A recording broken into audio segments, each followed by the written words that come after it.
बमसी,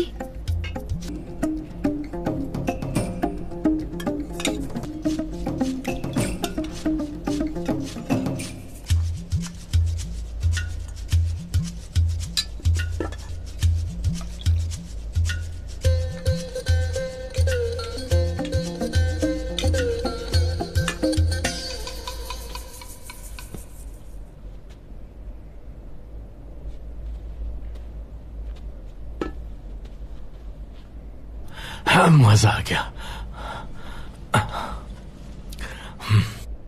यखनी में मैंने मसाला भी डाला है। आपकी रिवायती यखनी की तरह नहीं है ये।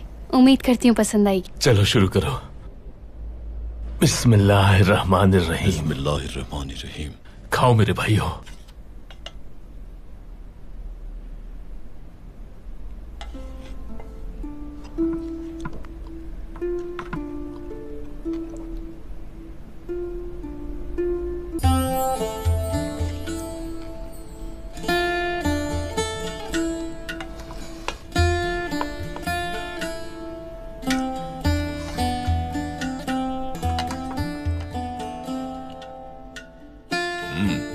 मैंने इतनी लजीज यखनी आज तक नहीं पी।